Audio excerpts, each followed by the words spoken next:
Hi everyone, this is our first lecture in Unit 1, Introduction to Calculus. Today we're doing Lesson 1.1, Radical Expressions, Rationalizing Denominators.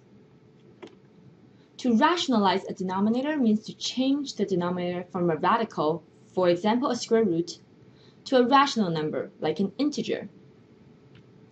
Let's take a look at example 1 from Learning Resources. Simplify 2 over 3 times the square root of 5 by rationalizing the denominator. We start like we always have by writing down our original equation. Next, what we have to do is figure out which number we need to rationalize. The number that needs to be rationalized is a radical, like a square root, and in this case it will be root of 5.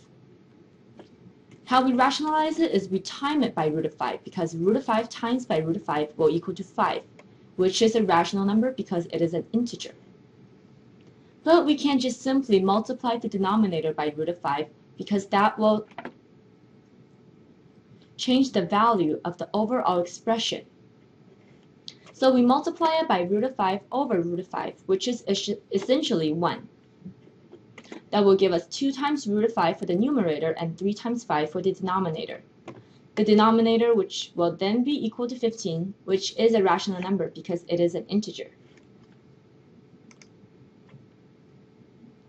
When the denominator of a radical function is a two-term expression, so for example, square root of a plus square root of b, you can rationalize the denominator by multiplying by its conjugate. The conjugate of root of a plus root of b will be equal to root of a minus root of b. Recall the difference square formula. A plus b in bracket times a minus b in bracket equals to a squared minus b squared. So when you multiply the two conjugates, it will be equal to a minus b, and thus eliminating the square root sign. Now let's take a look at example 2 from Learning Resources. Simplify the radical expression 2 times root of 6 plus root of 4 divided by 3. So once again, we start out by writing down our original equation. Next, what we do is we time it by its conjugate, both in the numerator and the denominator, because we do not want to change the value of the overall expression. So what we get when we do that is 4 times 6 minus 4. So you can already see that in the numerator we have already eliminated the square root sign. In the denominator we have 3 times in bracket 2 times square root of 6 minus root of 4. Final answer will be equal to 20 over 6 times the root of 6 minus 3 times the root of 4.